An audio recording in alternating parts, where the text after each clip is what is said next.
What's up, world? I just, I don't know. I mean, I don't know. They Insert here. Yo. It's a terrible game. Bottom line, it's terrible in every way. Graphically, it's terrible. Gameplay is terrible. It's just terrible. Angry Nick mad. That game sucked, and it's gonna suck no matter how many revisions they make, and it just sucked even more because they put a Kinect with it. Angry Nick mad. Or if there's violence, I'll just laugh and enjoy the fun. Kaz Hazari. Kaz Harai. Harai. They just kind of got tired of Angry Nick on the first one and said, I'm gonna pass. Oh, yeah, so I do. It's me, precisely. No. I No. do all my work. No. And You guys unfortunately, are I so don't. cute. Oh, thank you.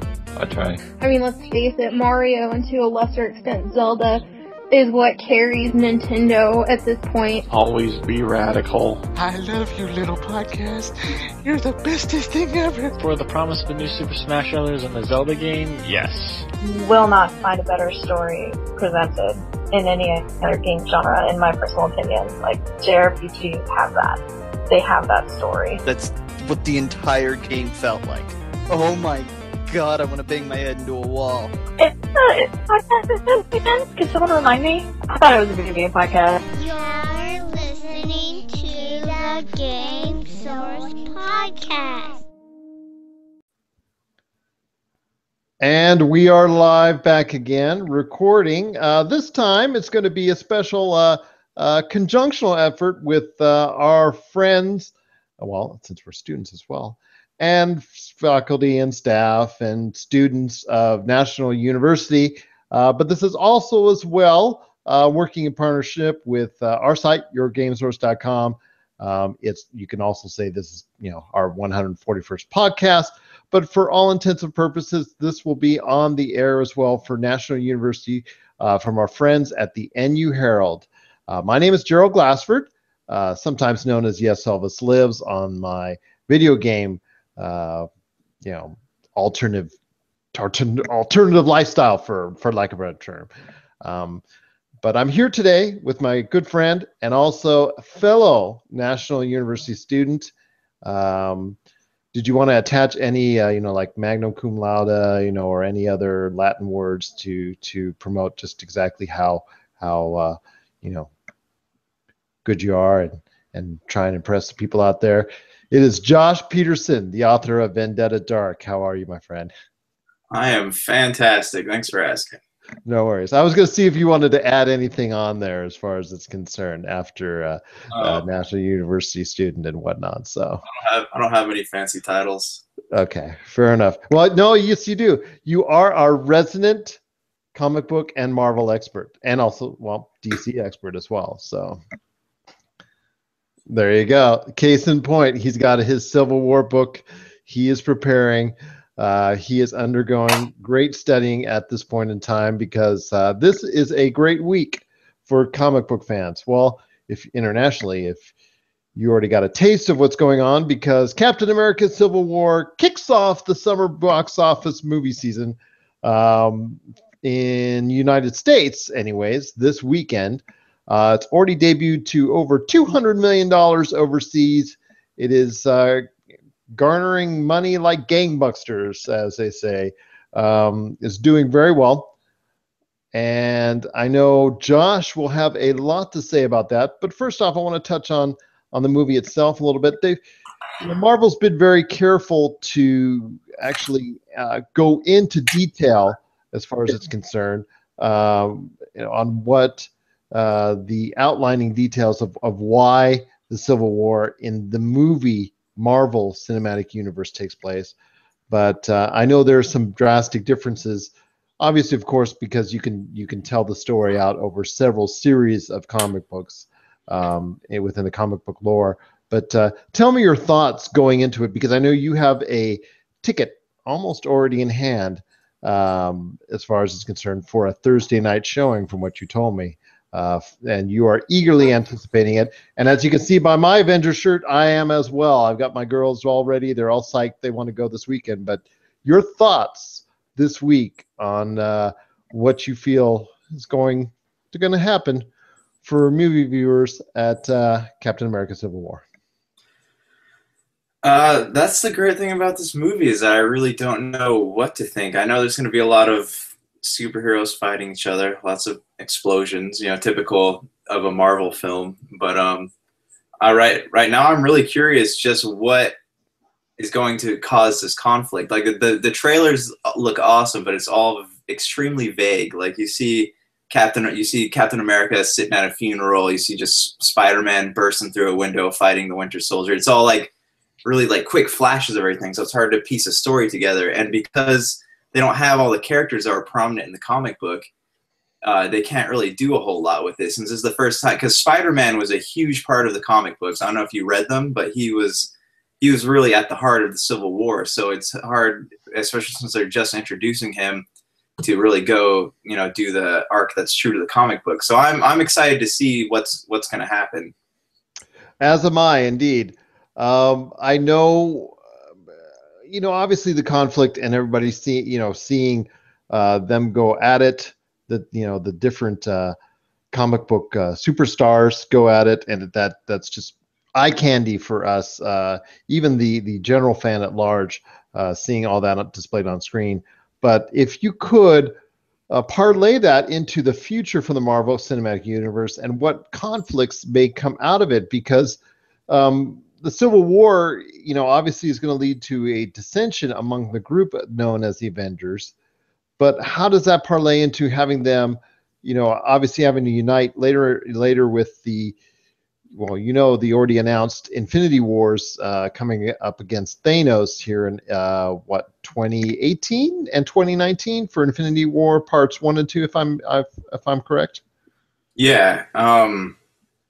There, with the exception of Thor, there aren't really a lot of like the core Avenger movies coming out. I know Iron Man is supposed to appear in the Spider-Man Homecoming, but other than that, I don't think we're going to be seeing a lot of like Captain America and them until the Infinity Wars rolls around. I do, however, think that just like in the comic books, this Civil War is going to change the landscape of the Marvel Cinematic Universe. So you'll probably be hearing about it in the movies. Obviously, Agents of S.H.I.E.L.D. always ties into that stuff. Of course, I know that one of the things that they've done is with the Agents of S.H.I.E.L.D. is that their introduction of the Inhumans may be one of the underlying reasons. Also, as well, the from Disney, obviously, announcing Indiana Jones 5 in that central release time frame as well. But Inhumans has been taken off the Marvel Cinematic Universe schedule and maybe only be parlayed through and via the Agents of S.H.I.E.L.D. television series. Your thoughts on that as far as it's concerned? Is that something that you were hoping to see on the cinematic universe? Something we may still see in large detail, but for right now it seems to be relegated to off the board for Marvel at this time. Yeah, honestly, the Inhumans, as much as I like the comic books, I didn't really picture that as being like a big screen movie. I know it was the director was tied onto it only because he would only agree to do something for Disney or Marvel as long as he could do, and they made an Inhumans movie. But that's what I was kind of curious about, is how because obviously the movie wasn't going to come out until 2018, so they have 2 or 3 seasons of Agents of S.H.I.E.L.D. before they reach the Inhumans, and they're already touching on the Inhumans. So there's not really going to be a lot of story that they can tell us that we don't know, that's going to be worth telling by the time Agents of S.H.I.E.L.D. gets around to that point. I would still be down to see it. I don't really know. There's not really a lot of great stories to come out of that comic book series. Fair enough, and I think that may be one of the reasons why that Disney and Marvel may have put it on the back burner for now, at least. But obviously, telling the bigger story with the Infinity Wars on the horizon, and all the movies that are at least going to in some way gear towards those Infinity Wars. How do you see everything lining up so far? As from obviously it has to be different from the comic book lore, as I said, because you can tell a story in so much more grand detail via the comic books than you can within the movie scheme. But those Marvel movies, as far as is concerned, coming up now and in the future, not only have to tell their own story, but also have to start planting the seeds for the Infinity Wars from this point going forward. Is that not correct? Yeah, correct. And the whole, I think that movies should stay true to the source material somewhat, but what I like about the Marvel Cinematic Universe is that they're telling these hero stories in a way that they've never been seen before. It's kind of like what Marvel tried to do with their Ultimate Universe, is have like a great, like a retelling of stories, because people don't want to, they don't want to read or see stories that they already know. They want something new, but at the same time, they want it to be familiar, if that makes sense. So I like seeing this, and I like the new direction they're going, because they're opening up, obviously, with Thor. They did this. Thor and Guardians of the Galaxy, they opened up like new realms, and as far as Doctor Strange is concerned, coming up, that's a whole different, like the mystic side of Marvel. So there's a lot that they haven't gone through yet. So I think they're all these people saying that the superhero movie is going to eventually fizzle out. I don't think that's true. I think there's a lot of stories that Marvel can still tell. As do I. I mean, their universe is still right in the middle of what they want to do. In fact, they've obviously they made plans after the Infinity Wars as far as movies that are on their schedule. They seem a lot more stable in how they want to progress than the DC universe at this point in time, because as you and I have seen, it's been somewhat disappointing. With Batman versus Superman, Dawn of Justice garnering, it will end up worldwide probably between $850 and $900 million, which to most analysts will be seen as either a wash, a break even, or a slightly disappointing number. But even if that's the case, I have hope for them, because the reason why is Man of Steel was not exactly well thought of as well. That garnered almost $700 million worldwide. Just think if the Justice League or Wonder Woman or one of these upcoming movies on the DC slate actually does translate well to audiences. Just think of the box office potential for that series, or the new Batman coming up that Ben Affleck is going to create. So that's something that they can look forward to. But for right now, Marvel is the hot ticket of the comic book world and of the movie world as well.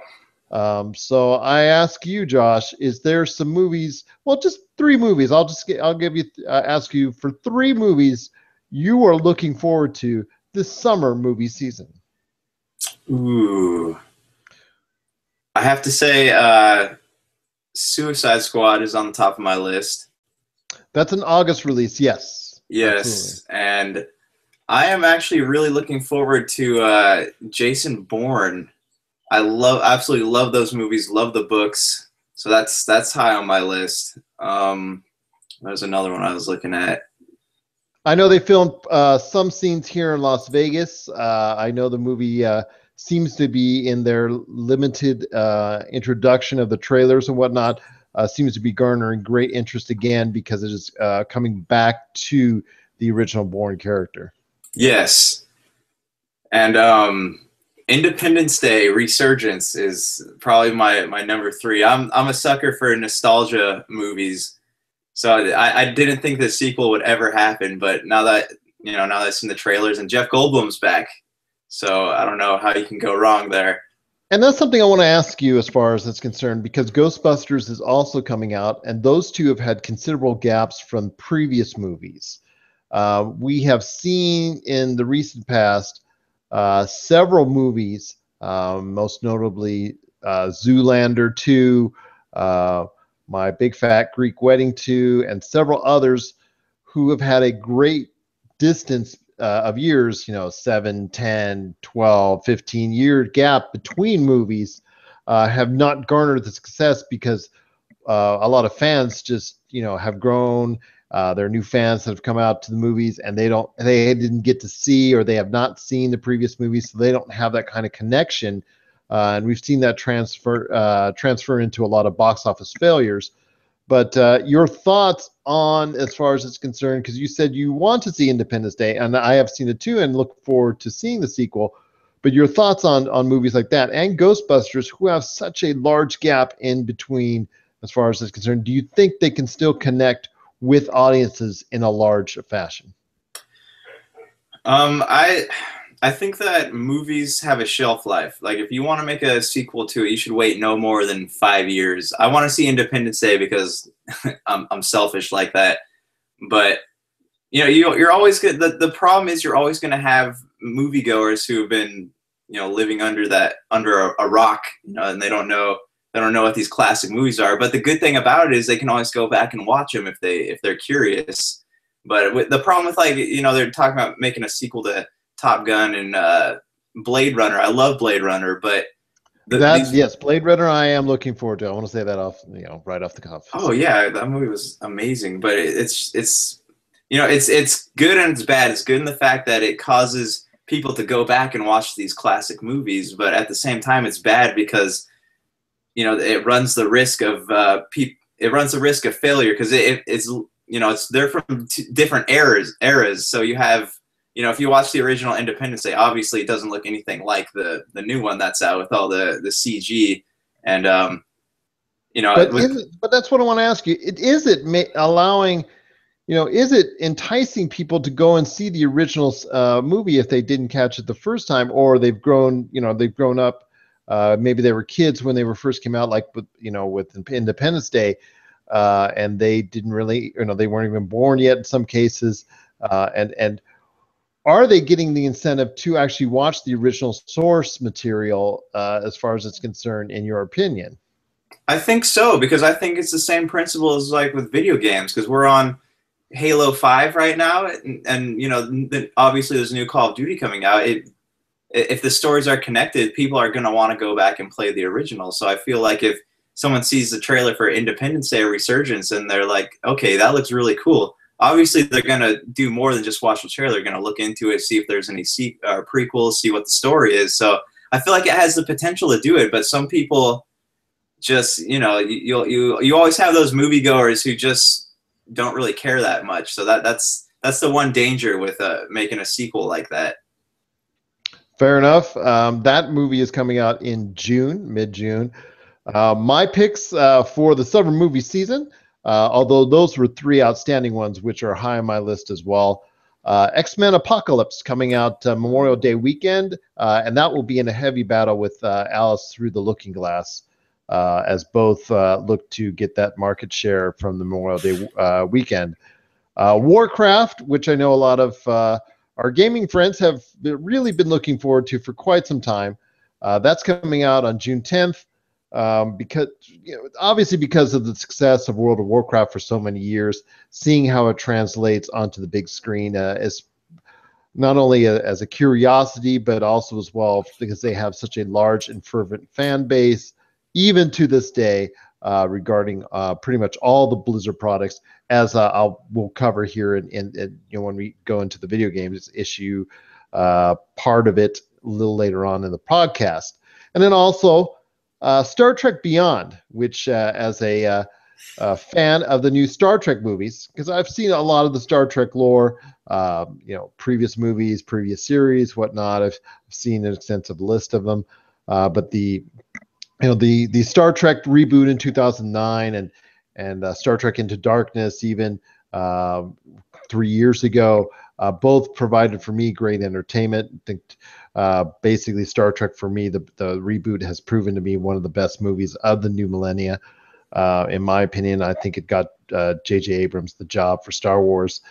So those are 3 movies that I'm looking forward to, although this time it's going to be Justin Lin, the director of Fast and Furious 7, I believe, that will be helming this movie. So look for a lot of action and fast-paced excitement in that movie as they go into the deep beyond. So those are 3 movies that I'm looking forward to, and those are 3 more movies that Josh is looking forward to as well on his list. So we hope that we're hoping for a great summer movie season. It's kicking off in the Americas here this weekend with Captain America: Civil War, which I know you are eagerly anticipating, as am I. Yes. I don't think even with all the contenders out there, with Bourne, with Independence Day, with Alice, with all these movies have garnered over a great deal of money in their previous outings. In fact, Alice has garnered over $1 billion worldwide. I still think my money is on Captain America Civil War. It always has the lead point as far as the Marvel movies is concerned. The first weekend of May is always a great lead point for the summer movie season. I think it will win again. The great reviews, notwithstanding, already have been out there from both critics and fans alike worldwide. So I just think that's going to translate into a lot of love for Marvel, for Disney, and I think it's going to end up on top this summer season. Right now, it's trending at about the same rate as Ultron. So, $1.5 billion worldwide. So I think that Disney will take that. What are your thoughts? Oh yeah, anything that has Marvel's name on it, it's gonna make a whole ton of money. It's already what were it's already out overseas, right? And that's correct. It's garnered over $200 million in its first weekend. It is trending right now at the same pace of Age of Ultron.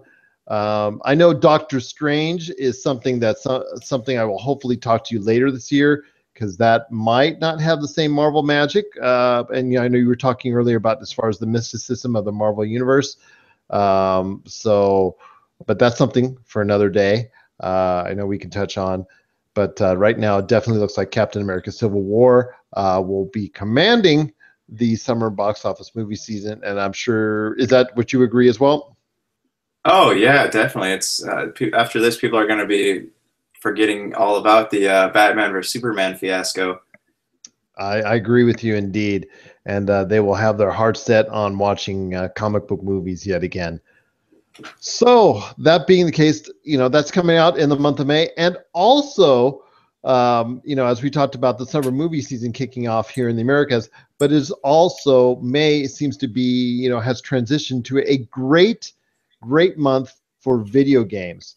And there's a number of releases that are noteworthy as far as coming out. But first, I want to talk about what I wasn't expecting in May until late last week, when I heard rumors of both Activision and also EA hinting that they're going to drop their new titles as far as their new installments of Call of Duty and Battlefield, and they're going to make official announcements this week. Well, sure enough, we've gotten Call of Duty Infinite Warfare. That has been announced, and with certain additions, you can get a revamped version of Call of Duty 4 Modern Warfare with that, which also is one of my personal favorites. So we're looking forward to that in November. I believe it's November 4th. That was officially announced. Dishonored 2 from Bethesda. They've announced a sequel to the outstanding stealth game. That is also coming out later this year. They did announce that earlier today. And we're just on pins and needles, but it's funny because EA, the rumors of EA announcing Battlefield 5 were just pretty much over a week now, and Call of Duty and Activision managed to sneak their major announcement in, pretty much stealing all the thunder away from Electronic Arts and Battlefield yet again. But I think it's, from what I'm still reading as far as, and what we're reporting on the internet, is that it will still be announced officially in some capacity, Battlefield 5 this week. Your thoughts as far as this is concerned? Any excitement regarding Infinite Warfare, Battlefield 5, or Dishonored 2?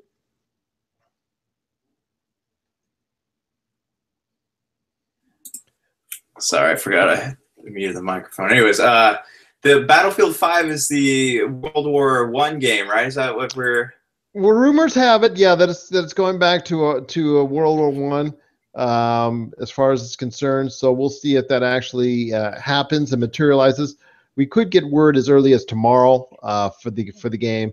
It was something that they had hinted towards for, like I said, a week, and Activision just snuck right in there with the Call of Duty and just burst their bubble yet again, which just shows that it's Call of Duty, and then there's every other warfare game.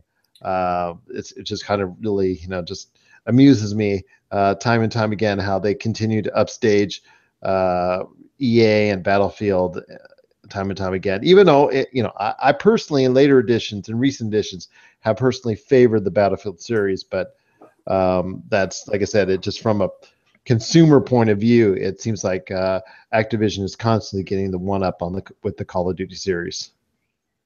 Oh, they're keeping tabs on each other. That's that's a competitive market. Well, I mean, not really just for them two, but I haven't played a Call of Duty game since Ghost was the last one I played. Honestly, it kind of fizzled out for me, my interest in it. I do still like Battlefield, and the fact that they're going back to World War I makes me interested in it, because I think that these what would you call it, like future warfare games, I think people they've kind of had their time, and it's time to move on. Well, you say that, but Call of Duty Infinite Warfare, if you've seen the trailer, it's come out, where they start here on land and then they go into space. So again, they're still trying to go to the outer reaches and whatnot. I think eventually they will also transition into previous wars like they once did with World War II and World War I and whatnot. But right now, Infinite Warfare, when it comes out later this year, is still heading towards the stars as far as it's concerned, with battles beyond the galaxy almost, or at least beyond our planet, Earth and whatnot. So.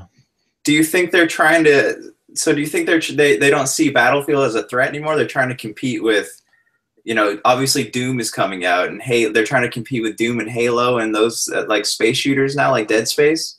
I don't think they've ever really thought of Battlefield. I think maybe at one point in time they might have thought of Battlefield as a contender, because Battlefield itself has sold on average over 10 million copies, at least in the last 2-3 editions. But the problem is they don't sell much beyond that, 10 to 15 range. Whereas Call of Duty, as you and I both know, upwards of 15, 20, 25 million copies. Not quite GTA 5 land, but hey, they do garner close to 20 million copies, if not more, every single outing, every single year. Which they're if you don't buy it during the holiday season, they're usually stay number one for a number of months after that. So their longevity and the legs with the series continually astounds analysts, critics, and reporters. Just the continued favorite of the series. So I think they see Battlefield not as a major threat, but as someone that they were once concerned with as far as tying up their marketplace. That if you bought Battlefield, you weren't going to buy Call of Duty. Well, there are the hardliners that will just only buy Call of Duty and won't touch Battlefield, and vice versa. But for the most part, for the casual audience that buys only 3 to 5 games a year, I don't see that there's an issue between that. And I still think that Call of Duty is going to end up blowing it still out of the water, even though Battlefield 5 itself will ultimately see and garner some success in a relative speaking. So, well, the thing about what I've noticed with Call of Duty players is that they're all that's really the only video game they play. They'll pick up Call of Duty and Madden, and that's or whatever their sport game of choice is, and those are really the only 2 video games that they'll bother playing. They won't they don't venture out of their comfort zone that often. Just from what I've noticed. Yeah, exactly. And hey, like I said, at this point in time, they're still very comfortable in what they're doing. People have even with us at GameSource, we've predicted their demise for a number of years now. And at this point in time, I have to see it before I think that series is going to go down, because at this point, I can still pretty much bank. You can pretty much bank on 20 million copies being sold, which will still be a significant success. And since Activision and Blizzard are combined together, and they have so many entities that they can lean off of for great sales, including one we'll speak of here in a minute, I just think that the Call of Duty train will keep on rolling, right down to the cash register. So at least substantially ahead of what Battlefield will do. Right. But there's also other games, and like I said, Dishonored 2 was also mentioned as of today, which I know a lot of people were looking for. But May is turning out past few years, May has really become a time for many developers to actually release, and publishers to actually bring out some top games. Almost on the level of maybe a September, October, as far as the number of quality games being released. Not quite November, because November seems to be the big gun still, because obviously the Black Friday and holiday purchasing season.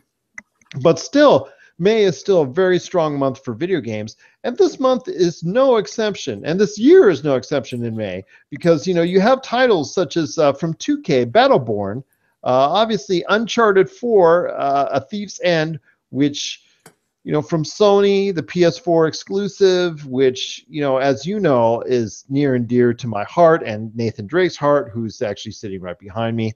Homefront: The Revolution, Doom, and Overwatch.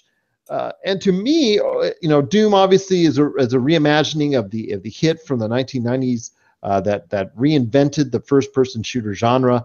That's obviously Bethesda's way of showing it some love. It's come out to many praise as far as demos and its betas are concerned. But the game that I really think people should watch out for, as far as it's concerned, is Overwatch. I want to say it's similar to the Battlefield Call of Duty conundrum, because Battleborn is being released by 2K, a very strong publisher, very, very strong publisher with several games out there that they've helped produce and make hits. And Overwatch, which is being published by Blizzard, Activision Blizzard, and obviously everybody knows their name as far as it's concerned. The games, if you look on the surface, so don't give me some slack here as far as everybody out there, as far as on the comments is concerned. On the surface, they seem to be the same relative type game as far as a first-person shooter in an arena type format as far as it's concerned.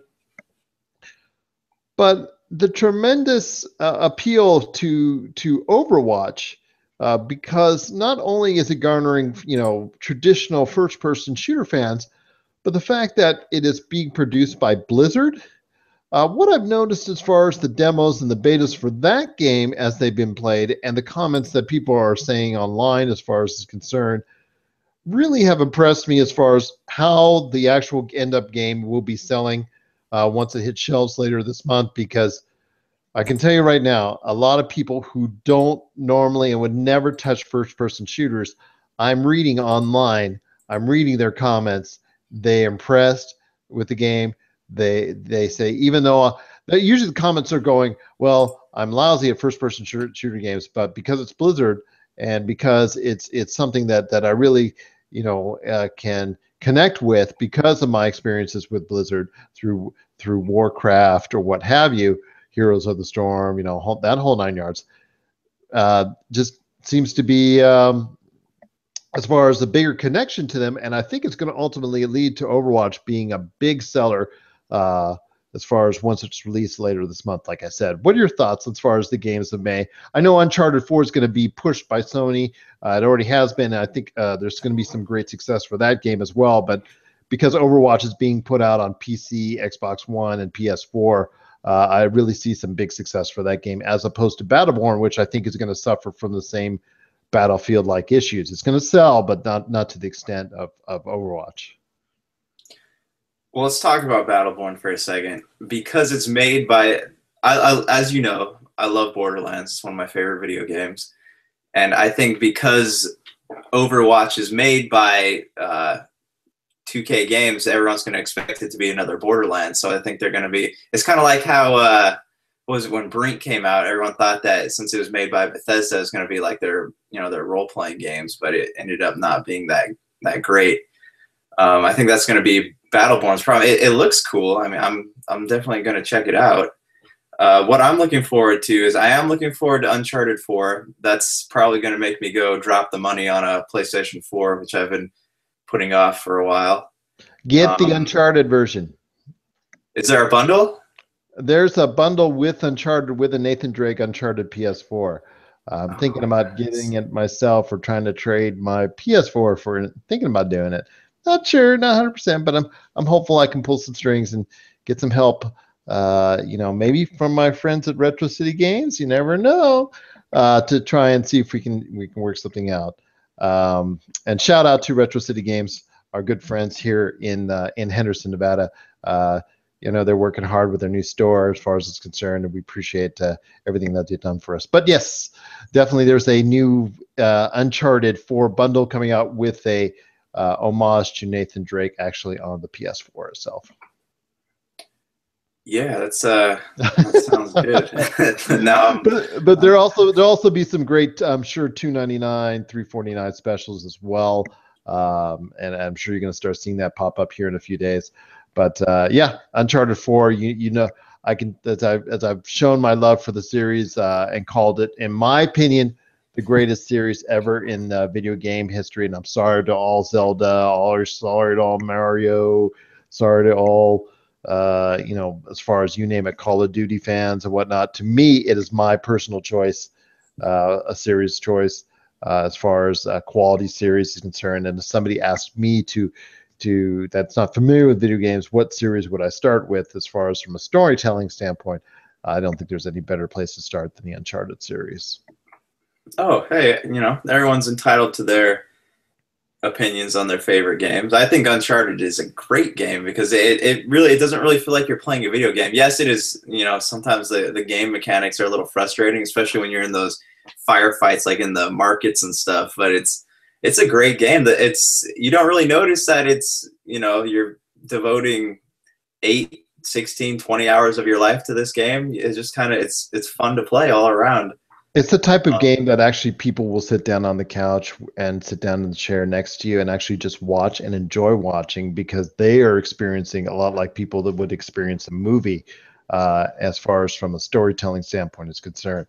And I just think that type of experience has led me to have such an affinity for the series itself. But I'm looking forward to that. But your thoughts on Overwatch as well, as far as, because obviously Homefront, the Revolution and Doom, they're obviously I think they'll do well as first-person shooters. But I think Overwatch to me stands out as the game that's going to really kick it into gear this month over any of the others, because of they're all on all 3 formats that are being currently sold right now. So what are your thoughts on that?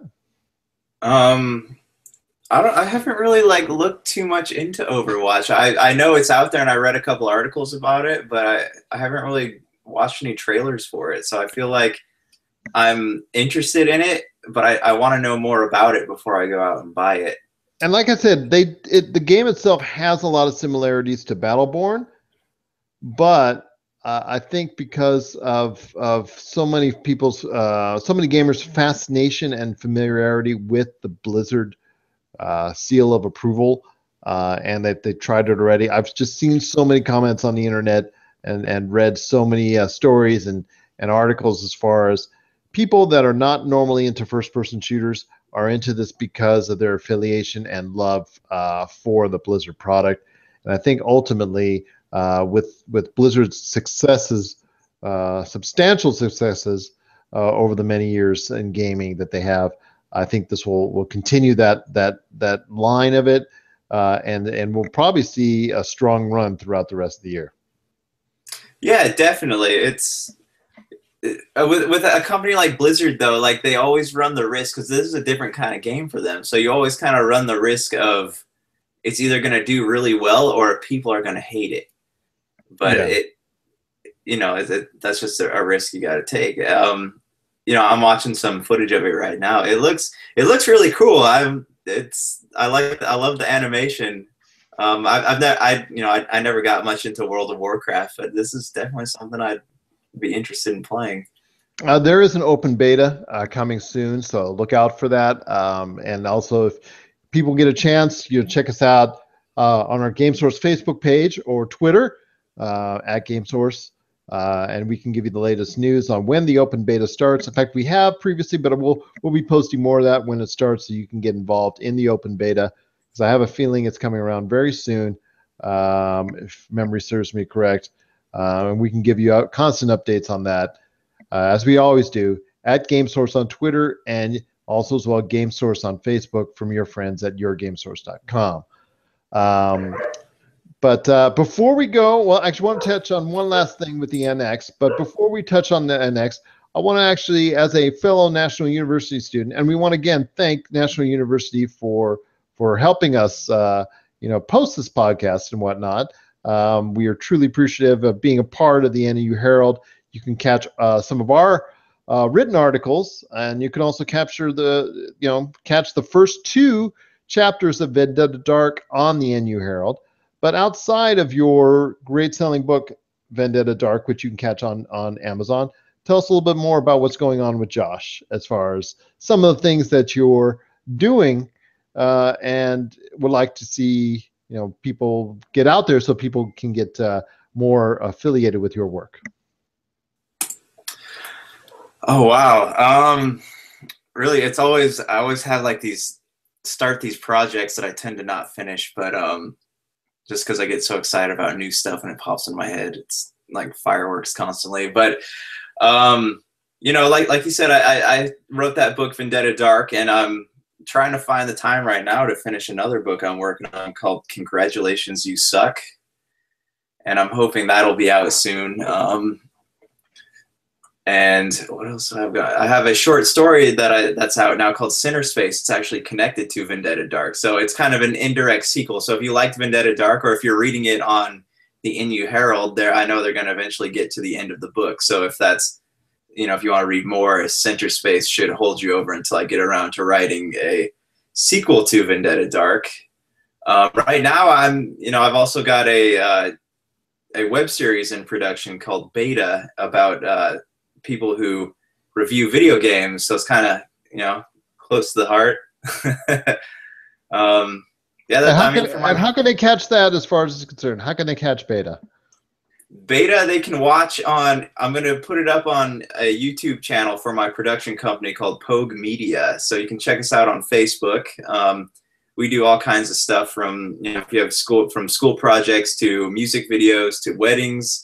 So you can check us out on Facebook, but we have a YouTube page that we will be posting the web series to, and you will be able to catch it on Facebook. Oh, that's great. Definitely looking forward to that indeed.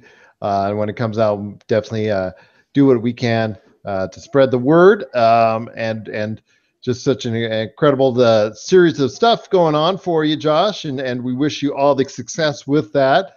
Thank you. And then, with the NU Herald, we hope you catch the NU Herald whenever you can. It's nuherald.com, and be able to go ahead and catch all the great articles from all the great students here at National University.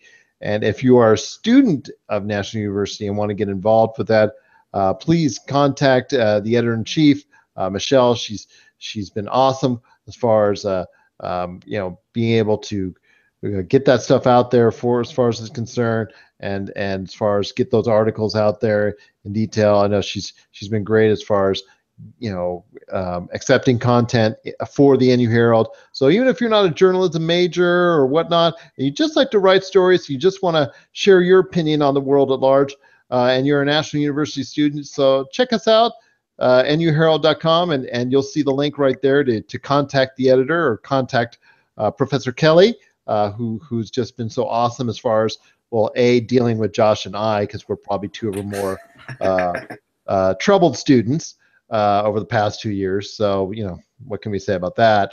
But be that as it may, okay, maybe it's me. I'll say it's me. Josh is pet over there. So how about that? Yeah, I'll shoulder some of that blame.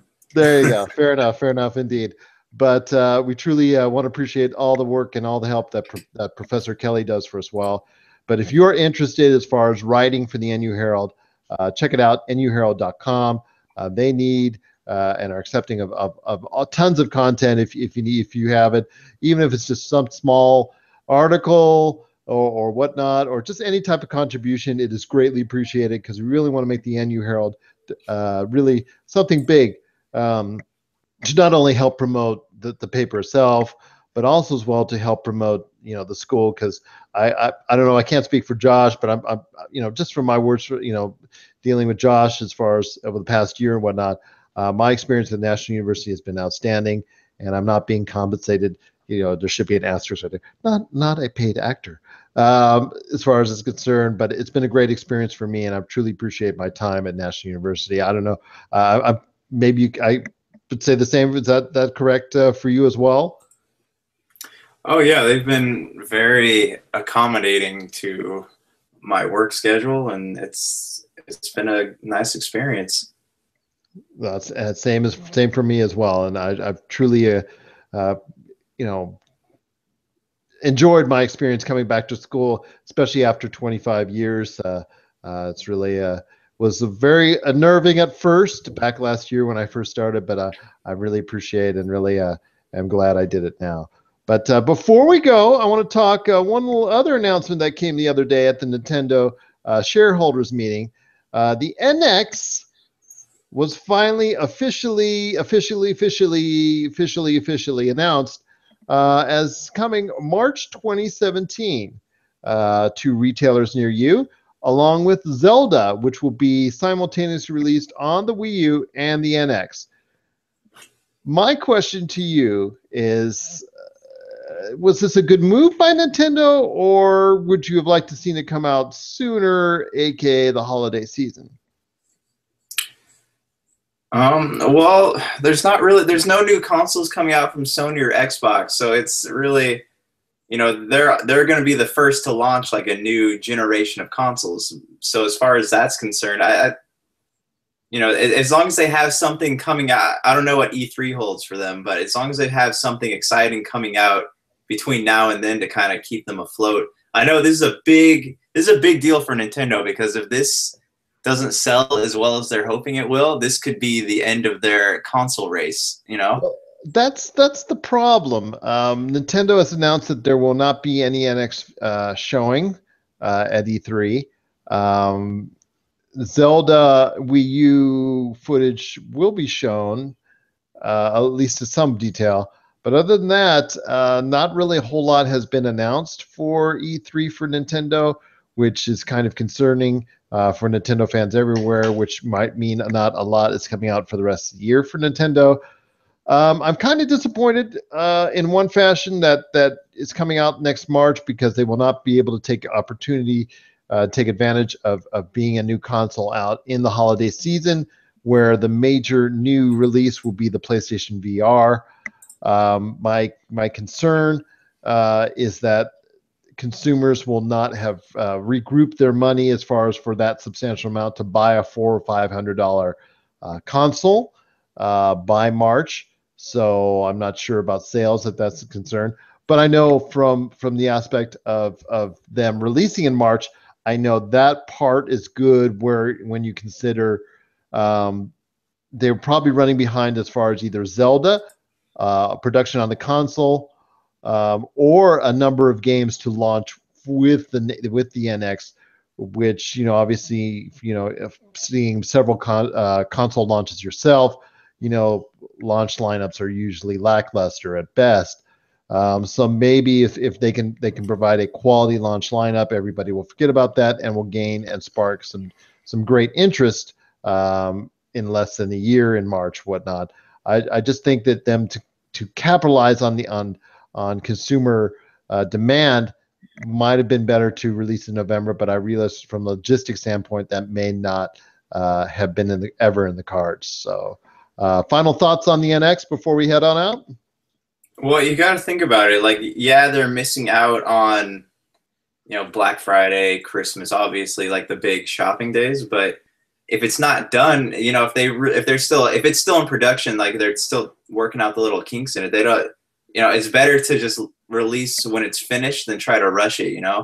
Yeah, and I agree with you on that end. And I just think that they weren't ready for it, but they should have had this more in the planning stages, so where they could have released in November. As far as and got everything lined up in a better fashion. But yeah, that's true. Nintendo has not exactly made all the right moves, and I know they're being careful this time. They are finally getting to the mobile market in great detail, so I'm very pleased to see that for them. and I wish them success with that. But I also wish them success from the NX, and I will be curious because I was close to buying Wii U, but I decided in the end that they weren't going to support it, and as far as that's why I held off as a consumer in this case. So I'd like to be able to be justified in getting a Nintendo console again, and so I'm hopeful that the NX will win out on that end. So that being the case, I think we're gonna wrap this thing up as far as the podcast is concerned. We appreciate you joining us, for the National University Herald, and also when this is published also as well on yourgamesource.com. And if you have any questions, you can just always contact me, Gerald, at GameSource on Twitter, or via our GameSource Facebook. Please like us, follow us, whatnot, and you will get the latest information on gaming news. We've posted, over 60,000 posts from around the internet, including our own stuff. I know Josh has got a review coming up. I've got some reviews coming up that we'll also post on as far as is concerned. I'll make everybody aware. Looking forward to that. But also as well, wanted to make sure everybody knows about our new entity as well. I know Josh has got some great stuff we're working on, but I just released out Pop Culture Cosmos on Facebook, and also Pop Culture Cosmo, because Twitter wouldn't give me an extra S, on Twitter, which is releasing that same kind of great information about the pop culture, whether it's movies, televisions, film, esports, collectibles, board games, those professional wrestling, all those great things in pop culture that people have interest in. We're releasing we put out Pop Culture Cosmos so that you can get the latest information on everything going on in pop culture. We'll also have a touch of gaming in there as well. So we're looking definitely forward to growing that. So if you want to follow us there as well and get the latest news and information in the pop culture world, pop culture universe, check us out, Pop Culture Cosmo on Twitter, and Pop Culture Cosmos, which is the way I wanted to actually be on Twitter, but oh well, Pop Culture Cosmos on Facebook as well. So any last thoughts before we head on out, my friend, from this special National University Herald podcast? First of all, thank you for tuning in. I appreciate that. Oh, and sorry. First of all, thank you for tuning in. I appreciate that. And if you want to check out Vendetta Dark, it is available on Amazon.com and Barnes & Noble in paperback and ebook. And also Center Space is available for digital download on Barnes & Noble. And yeah, check out Pogue Media if you get a chance. Give the page a like. And if you're in the market for some cinematography, be sure to hit us up. Oh, that's awesome. Sounds great. Vendetta Dark is a great read. I highly recommend it. If anybody gets a chance out there, do not wait for the next volumes chapter by chapter.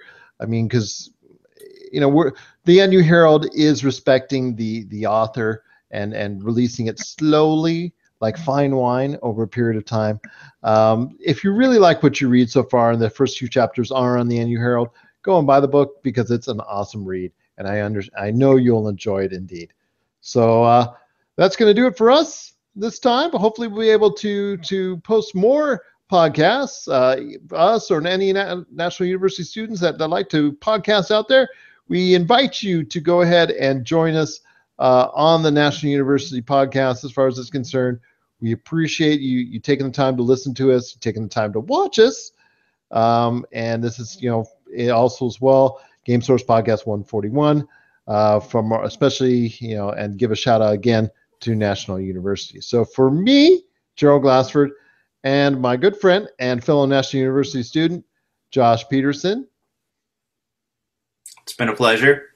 As always, my friend, and I hope you enjoy. Are you getting in line now for the movie after this podcast? Yeah, right now I got my tent packed up in the car and all that, and my Captain America costume. I'm Team Cap. I don't know about you. What are you? Who are you pulling for?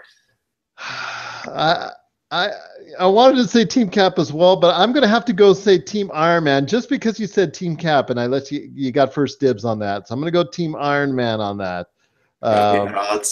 This is a Game Source Civil War going on here. It's something like that. National University Civil War. There you go. only at the end, you Herald and Game Source. So for me, Gerald Glassford and Josh Peterson, want to thank you for watching, listening, and being a part of our podcast. It's another beautiful day in paradise, and we hope you have yourselves a great day. Do you love games, breathe games, and bleed games? Then this is the crew for you. If you are interested in editorial, podcasting, live events, and exclusive content, make sure to hit us up at info@yourgamesource.com and become part of a team that is dedicated to delivering all the greatest and latest in gaming news and content, all here at yourgamesource.com.